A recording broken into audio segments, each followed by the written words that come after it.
Every country has its pride, and there's no denying that the sight of Edinburgh gladdens the heart of every Scot, as well as those less privileged. To every man, too, his own special pride, and I make no secret that mine is transport.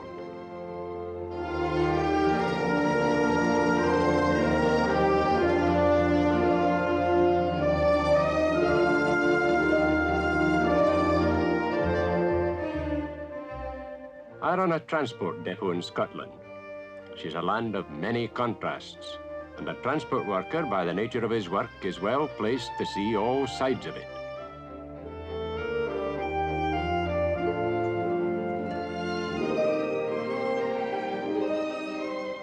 The world knows that Scotland builds ships, but there are other products too. Be it coal, or timber, or cement, or sugar beet. And we transport quite a few loads of sugar beet, I can tell you. A good transport worker takes pride in getting it there, in good condition.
Take any driver down at St. Boswell's Market.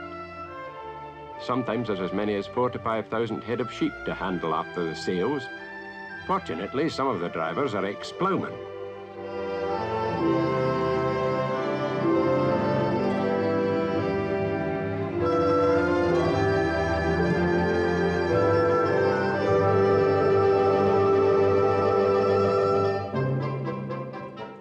And here at Glenlivet is the trouble traffic. Freedom and whiskey gang together, said Robert Burns. But you can't be too free when you're handling 10 hundredweight butts of the precious fluid.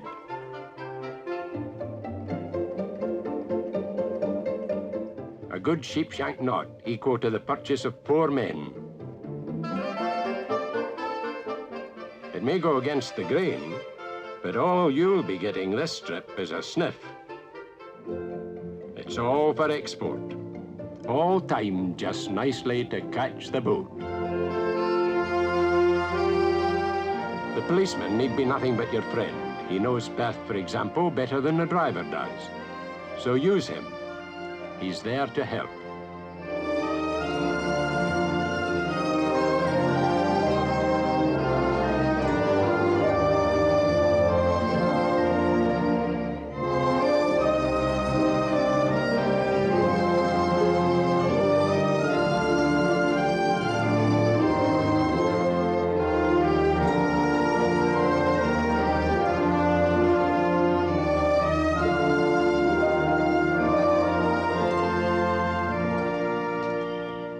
Don't be surprised at a road transport man showing you a railway station. Mr. Smythe, the station master at Killin, could tell you that road and rail work very much side by side these days. Here's an example from my depot. I'd like to tell you about it. Bert Lowe and his pals were no railwaymen, though for 2 years they lived and slept on the line. Well, not exactly. Now, why did they find themselves in this particular situation? First, let me say they were all hand-picked. Bob Cuthbertson, the youngest, a fine loader and driver. Canny Geordie Joyner, 58 and 38 years in transport. Dave Oliphant, the man in charge. They come no finer than Dave. Looked up to by all, including many a customer. and Bert, who at 18 stone fills his boots. Cook and driver all in one. But most of all, a team who for 2 years lived and worked together. As I said, they were not there to run the railway, but the railway was an important factor in their daily life. In fact, what the train brought up Glenogo was what they were there to take away, which was why Mr. Smythe, the station master, could often be seen talking to Dave Oliphant. That was in the nature of the whole operation. Every morning at 6, that was the deadline. In front of them, a journey to be measured not so much in distance as by the nature of the going. Myself, I've been in transport like Dave Oliphant since the days of horses, but I'll tell you, this was the toughest job I'd ever assigned a lorry to. Loading was always done the night before. They knew every detail of their job. They had faith in the vehicles they were to drive and in the service and maintenance that backed them. So once more, let's go. It's time to be away.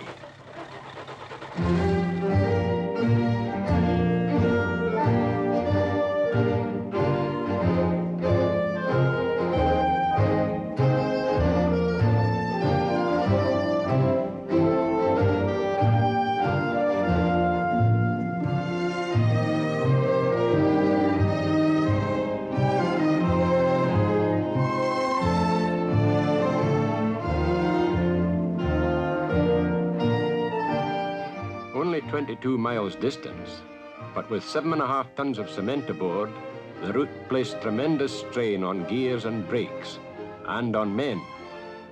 Ask Bert, even with his 18 stone and 30 years experience, what it felt like once they turned onto the new road at Kennock.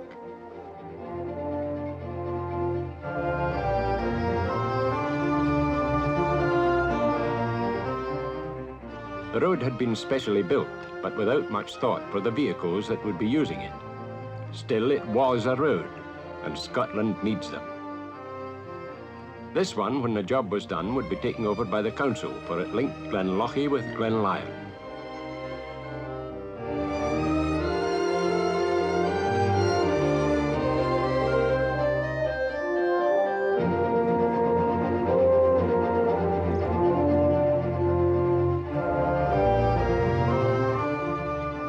Or you might ask Dave. Only a man who's driven vehicles since the days of oil lamps could tell you what it means to lug 20,000 tons of cement up roads like this.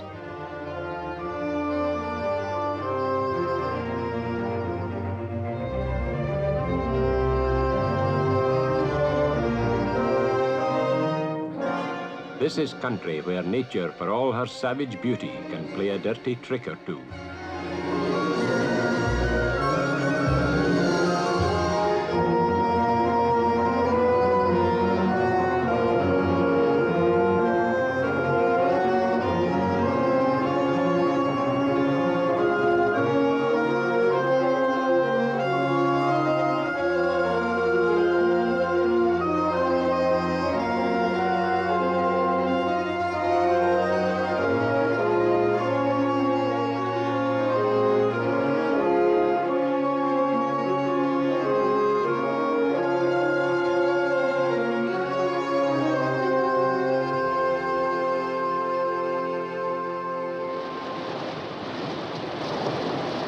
Aye, at certain seasons of the year, it was rain and yet more rain.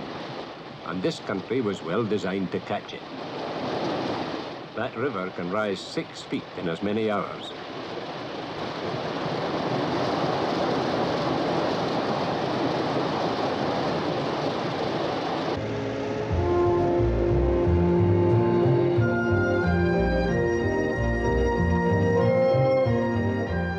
No point in swearing at the weather, for rain was the very basis of the operation. Rain to be trapped and turned to power. Here was where they were heading for once more. Geora Dam, one of quite a few in Scotland's hydroelectric scheme. Everybody knows that dams are made of concrete, and concrete from cement. poor chappies of my acquaintance are very, very sure of that engineering fact. Ask any of the poor what their shoulders will feel like tonight after doing this return journey twice a day. Twice a day for 2 years, and not a lorry off the road.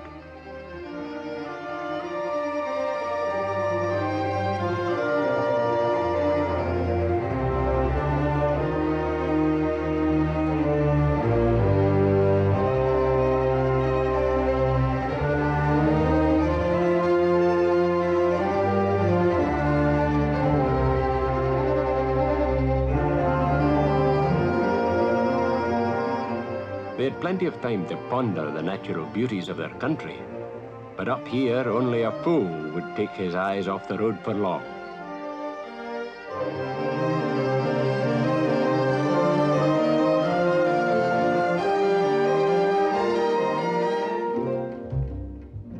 The folk up here have a saying that you can live without your friends, but not without your neighbours.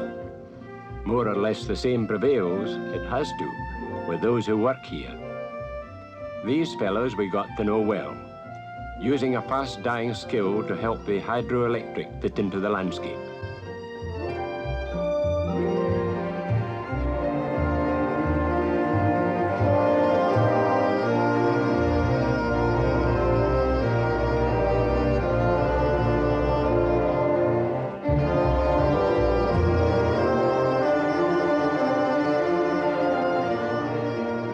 I suppose it's natural for these inhabitants to feel they have the right of way. After all, the rules of the road are but an intrusion when you've never had a road.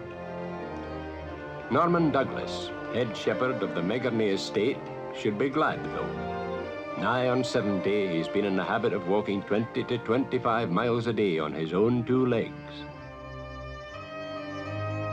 For Norman, it's back each evening to a bowl of steaming toddy. The dogs look as if they need it too.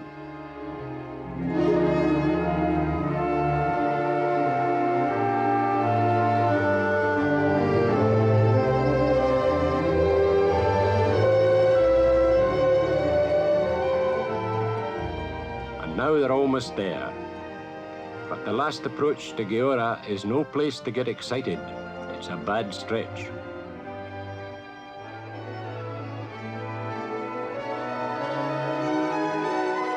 Still, in spite of hazards, well before 9 o'clock in the morning, Dave, Geordie, Bob and Bert will have another 30 tons of cement up at Geora Dam, and another load to come, 2 trips a day.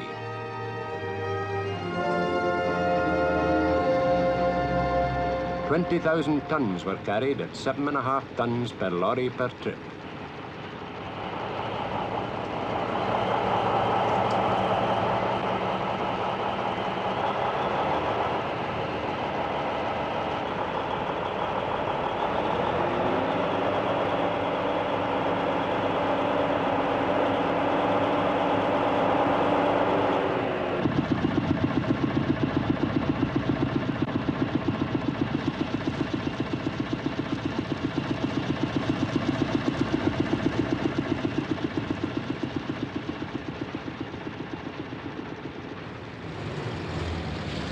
I myself usually arrive on a Wednesday in my little green van, and here I am. I used to look forward to it, a little chat with the boys to see how they were faring. They always seemed happy enough, though they only saw their families at weekends, and sometimes not even then. Bambi and her daughter, I should explain, were a walking tribute to the Blarney. The Irish navvies had trained them. They were fussy too, milk chocolate only. Bambi even knocked at the cookhouse door with her pretty head. I had plenty to think about on these visits.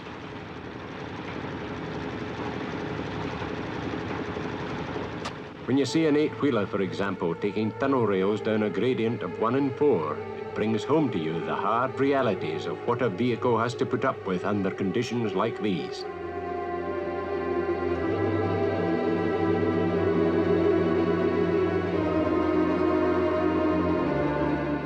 And that brings home to me what every driver knows and swears by: the need for expert and conscientious maintenance. A vehicle, like a man, responds to proper treatment. And without boasting, all our vehicles get what these are getting. Modern equipment in the maintenance depots ensures that nothing should go wrong. And nothing much did in these 2 years.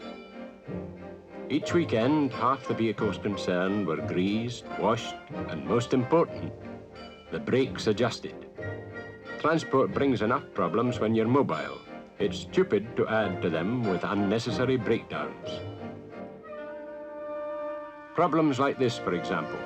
Another dam up at Lubriach, and also my pigeon. When these hydroelectric schemes are finished, that's not quite the end. There's plant to be removed. Competition is keen, but there's a lot of work to be had if you're on the spot at the right time. 2,000 tons of it right here.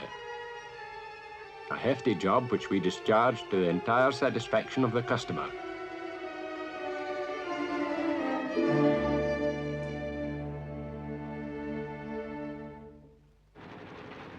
Right now, however, I had to arrange to move a couple of extra long crane jibs down into England.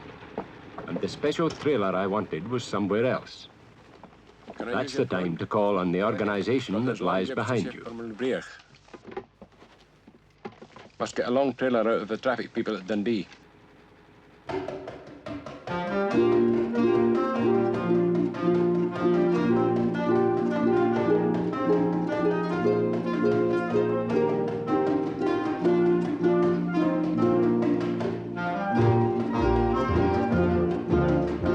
First, Dundee sends the message through to Glasgow, the centre of our Scottish teleprinter system.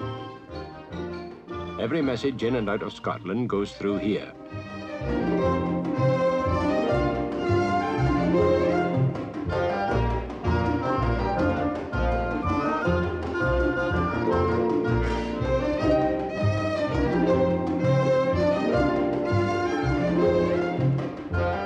This time to London, the centre for England.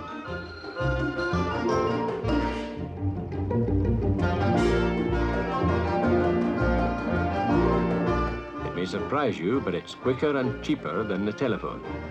It saves repeated verbal messages which might get garbled. Mine now goes on to Hull, to judge by the code sign.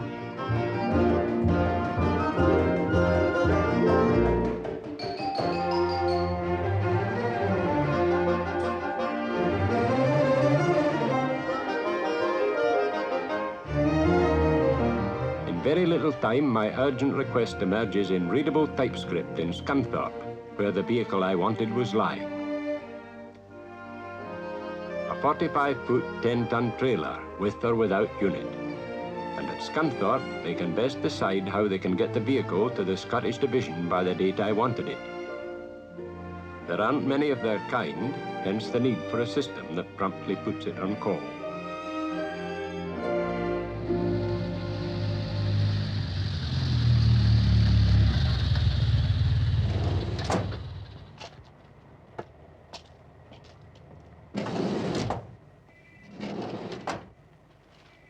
Good evening, Kay. Good evening, Mr. Crockett. There's a teleprinter message from Scunthorpe. Good, thank you. That's the one I've been waiting for. Well, back in Perth after a day in the mountains. It's pleasant to think that your problems are in hand, including that trailer for Lubriach. Which reminds me, the driver will have to stay overnight with the boys at Chennel. I'd better let Bert know he'll have one more to cater for.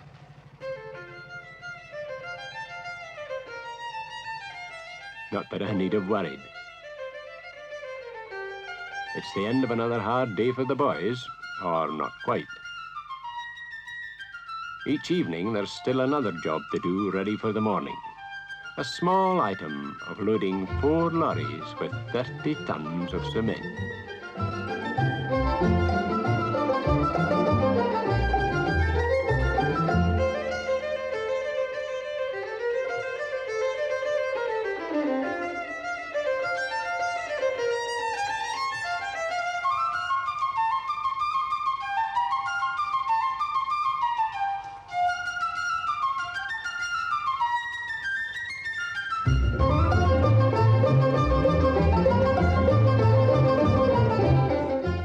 It's on his mettle.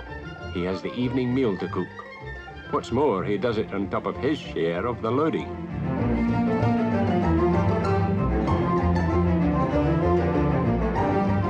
Cement can wear your fingers to the bone, hence the rubber gloves, but still it rots your overalls and boots.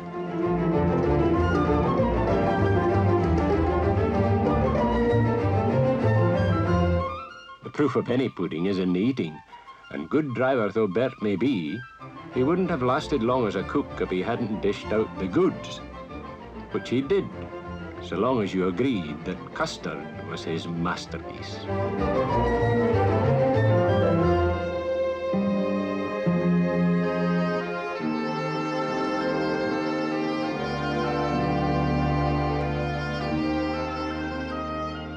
Merton the porter does his evening round.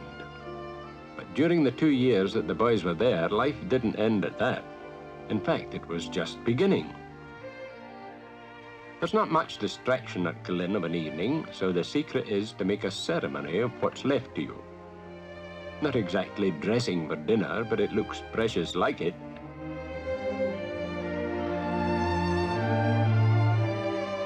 A hard day's work under difficult conditions, and now good food and good companionship. Well, life could offer worse.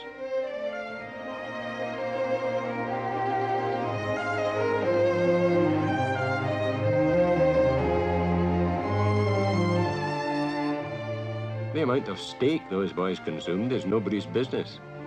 Good big chunks, roughly 3/4 of a pound per man. It's a wonder they weren't ashamed to look a cattle beastie in the face.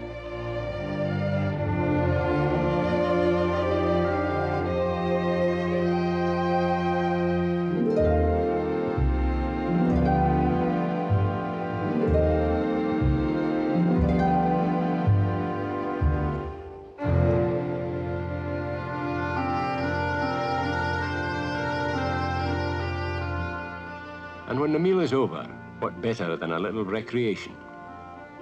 Especially if there's a willing victim who never seems to learn the strength of the opposition.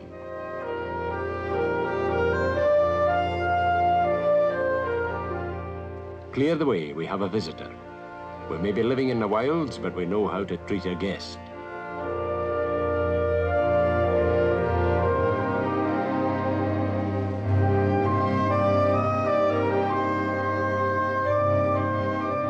This is one time when road and rail seem in deadly opposition.